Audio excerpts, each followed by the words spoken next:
Hello guys, Robert1 here, coming at you with a new Yu-Gi-Oh video, and in today's Yu-Gi-Oh video we're going to be doing a duels and deck profiles, a segment on my channel where we look at decks that are currently out, coming out, or just really good in the game, and profile them, try to test them out, and just show you what the deck can do in general to give you guys an idea of how to build it and how to play it. So today we're going to be looking at a deck that I personally really enjoyed when it first came out, and has just gone slightly better, so slightly worse, since it first came out, losing cards like Pain, but also gaining cards such as Striker Dragon, and that is this is Dragon Link Rocket Edition, and honestly, from my testing, I've been really enjoying this deck. It's something that's a lot of fun, and personally, I've been wanting to play it more and more. It's just the deck does have its faults where it can just lose to one hand trap, it can brick at times, and that's kind of the problem with the deck, but every deck has that kind of issue. But I feel like I've kind of got a list here that I'm personally enjoying quite a bit, is a lot more consistent than it used to be, and is just a really fun deck to play in general. So today we're going to be looking at this list, and we're going to be testing it on video, to show you guys essentially what it can do. So let's get into this. So starting off, we play three Dragonet because it's and one Galaxy Serpent because essentially this will get us into our IB combo, and the IB combo essentially enables the entire deck to go off, being able to go through your entire combos, getting into the end board with multiple disruptions, and just passing turn to your opponent, which the deck really does like to do, being that it's a deck that likes to blow up turn one, and then if it goes second, it will just attempt to OTK your opponent, but it's a better turn one deck than a turn two deck. So three Dragonet, one Galaxy Serpent. For Rockets, we're playing two Tracer, one Magna, one Silver, and an Absolute Dragon for like the Rocket engine.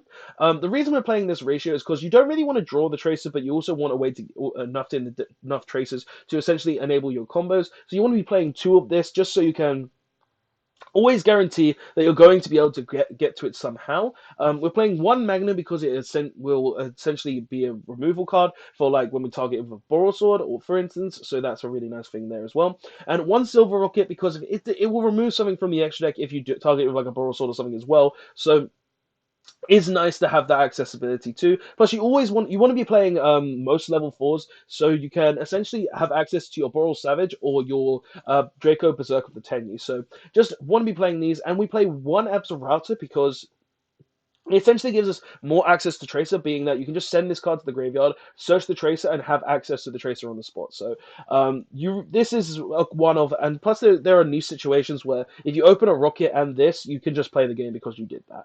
But for random dragons, we're playing one Red Eyes because it's the best dragon support, being that it just gives you multiple summons in a turn. One Tempest because it's a free summon from the grave or hand. One Destrudo because it's just a free summon. One Black Collapser and one White Wyvern Buster, because these two are just more free summons that will just allow you to go further in your combos. One Brotor because it can search this card, it can search this card, it can search this card, and it does come up because of that. One World Chalice Guard Dragon. You don't want to draw this card. It's really bad to draw this card, but you need to play this card because you have to play the IB combo. For dangers, we're playing two Nessie, two Jackalope, one Tsuchinoko, one Chupacabra, one Mothman. I just personally feel like this is the best ratio because these two guarantee you these three. And obviously Tsuchinoko being one that doesn't really just summons itself, doesn't really gain you much advantage outside of that. So I felt like this was the best ratio. Plus, this can summon from the grave, this can fix hands at times, which is kind of nice. Free quick launch because it allows us to get to our tracer a lot easier, can extend our Dragon Link plays, and just allows us to play the game. Triple Into the Void and an Upstart Goblin. I wanted to try and play this deck at 36 cards, and these cards allow the deck to play at 36 cards, so it just adds more consistency and makes the deck a lot more thinner. One Dragon Shrine, one Foolish Burial, and one Dragon's Ravine. Just more ways to get like Tempest, Dragon, Destrudo, and Abzerauer in the graveyard to essentially enable more combos in the deck. One Cynet Mining, just more ways to get to Dragonet. I didn't want to play at more than one because we're obviously only playing one Cyberse monster, but I felt like just having the access to discard a card, search it from the deck, and just gain it more advantage at times is really nice. Plus, this is a key combo piece in the deck, being that it would just start your entire combo out of nowhere. One boot sector launch because it makes the rockets not bricks, and with Striker Dragon being able to search it, you need to play it at one. One World Legacy Guard Dragon and one World Legacy Succession because both of these cards are searchable with IV, and both of them will enable you to play the game. One and triple Called by the Grave, just to essentially give us more ways to prevent our opponent from stopping like our Dragonet and go into our combos so we can play the game. But for extra deck, we're playing one LP, one Pisty, because they're the guard dragons. You can still do full guard dragon combos, so you want to be playing one of these. One striker dragon to search the boot sector launch to essentially make your rockets not bricks. One Hieratic Seal of Heavenly Spheres, because it's an end piece where you just like to compulse anything on your opponent's board. One Romulus, because it searches a dragon's ravine to extend combos. One Cyphrame Lambda, because Lambda will just allow you to play the game. It's the light monster you're going to make to have banishing for the Collapse Serpent. So it's your generic link to. It'll allow you to play the game, and that's why you play it. One Triple Burst, because it's a Dragon Link monster. It will enable you to play the game at times as well, which is really good. One Blackluster Soldier, because it can actually just win you games on its own at times. One Appaloosa, because it's one of the pieces you end on, having multiple negates anywhere from 2 to 3 to 4. One Saruja, because it will just neg you more advantage to go into more plays. One Boral Sword for OTK potential. One Ib for combos. One FA Dawn Dragon to fund the gates. One Berserk, because it will allow you to have a way to deal with problem monsters when they activate their effects, and also give you more ways to OTK your opponent, which is good. And one Boral Savage for more negates on your end turn. So this is the deck. It's something that I'm personally really liking and really enjoying to play. So let's get into a game, show you what the deck can essentially do, and have some fun with it. So hopefully we can win this rock, paper, scissors, because we want to go first. And we won with the scissors. So we're going to go first. All right, and we've opened. It's not the best hand, but it's a hand that we can play with for sure. So we're gonna start off by normal summoning. Yeah, we're gonna normal summon the Tracer, and then we're gonna go ahead and attempt to. And then we're gonna go ahead and set the succession and activate. No, we're not gonna activate the Tsuchinoko just yet. We're gonna go ahead and make the Striker Dragon. Striker Dragon's effect will trigger. I want him to attempt to Ash, just get out of the way. There we go. So we're going to go ahead and use the cooled by now.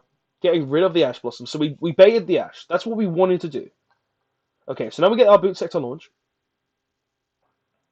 Alright, now we'll activate the boot sector launch, and we're going to trigger the Tsuchinoko. I want him to get rid of the Absorata. Good. That's good. So we summon the Tsuchinoko, and we draw one. That's good as well. So now we've got multiple... We're going to have multiple rockets in our hand. So we're going to go ahead and get a Magna Rocket. As long as we've got one rocket in the deck, that's all that matters. Now we're going to go ahead and trigger the Striker Dragon, destroying itself to go ahead and get us the Tracer Dragon back. All right, now we're going to go ahead and use the Boot Sector. Boot Sector will go ahead and summon out the two. Okay. And we'll go ahead and link into a Cypher Lambda. There we go. Lambda's there. We'll then go ahead and link into an LP. And we'll use the Quick Revolve, the Quick Launch, to summon out another Tracer. You want to keep the Silver Rocket in deck just to essentially guarantee you have that for the end play. We've currently got a way to summon the Tracer back anyway, so it doesn't matter if we do get rid of the Tracer. But right now, we need to ensure that this stays. So we're going to go ahead and summon out the Red MD. Okay. Then we're going to use the Red MD to summon back a Dragon from our graveyard. It doesn't really matter what we summon, but we'll just summon the Tracer for now as a resource. We'll go ahead and then link into a Saruja, just to gain us some more draws. Saruja's effect will trigger. And we're going to go ahead and put back the... we'll go ahead and put back these three. Yeah, we'll put back these three and keep the Nessie. Yeah. 1, 2, 3. Alright, now we're going to go ahead and use the Pisty. And Pisty is going to go ahead and summon back the Red MD. So we summon the Red MD. Saruja triggers. We'll go ahead and use the Red MD again. And that's going to go ahead and summon back the Tracer again. Okay. We're not going to use the Tracer. Now we're going to go ahead and make a Romulus. Summon the Romulus. Romulus's effect. We'll go ahead and get the Dragon's Ravine. Okay. Now we'll go ahead and activate the Dragon's Ravine, seeing as Boot Sector's done its job. And we'll go ahead and discard the Nessie. Nessie is going to go ahead and send to the grave. It doesn't really matter. You can send the Tempest, or you can send the Destrudo. For this instance, though, just so because we could possibly be on time, we're going to go ahead and send the Tempest. We're going to then use the Nessie. Nessie will go ahead and summon out a Jackalope, add a Jackalope to our hand. We'll then go ahead and trigger the Jackalope. Jackalope's effect will trigger. And we'll go ahead and summon out from our deck a Danger Mothman.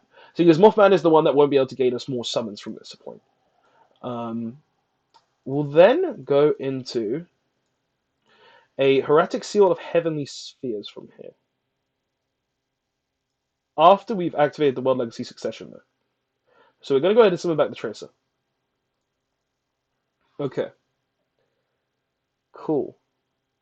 I probably shouldn't have done that, actually. I probably should have summoned back the Red MD, but it doesn't really matter from this point on, because we've essentially gained the full combo. So we're going to go ahead from here, and we're going to go ahead and turn the Red MD, the Saruja, and we're going to turn the Red MD into a Spheres. Now we're going to go ahead and use the Tempest, banishing a Pisty and LP, because we don't really need them from this point onwards, to summon out the Tempest. Now we're going to go ahead and make the Appaloosa in this zone here. And we're going to go ahead now and use the Tracer. Tracer is always the last part of the combo, as I said earlier. You want it to be the last part of the combo because it will be the card that will either make the Tenyi God or it will make the Savage Dragon. So we're going to go ahead and make the Savage. Savage will have 4 counters because we're going to equip the Saruja. And this is essentially an end board we can get when we open a Rocket-esque hand. And this is obviously one of the hands that used to be a brick, which is really good. And our opponent just surrenders from that point. So this is the power the deck can have. Like, we literally made a board that has a Heavenly Spheres, a Boral Savage Dragon, and a Appaloosa with 3 negates. And that was all with a hand that would have been a brick in the old days. And that's something I really enjoy about this deck. It's a deck that's a lot of fun. The Guard Dragons may have lost Agapane, but the deck is still very consistent, and it's something that I really like to play nonetheless. But guys, that's the video. Tell me what you think of Dragon Link in the comment section below. Do you think the deck is still as good as it used to be? Do you think the deck is bad? Do you think the deck is potentially a really powerful deck? Or do you think this deck, when the format shifts, such as losing decks such as Salamangreat, Orcust, Draco, will be one of the best decks? Tell me your personal thoughts in the comment section below, as I said, and I will see you guys in the next one with another video. RobotBat1, signing out. Later all. Oh, also don't forget to check out the team Facebook page in the comment section below as well. Later all.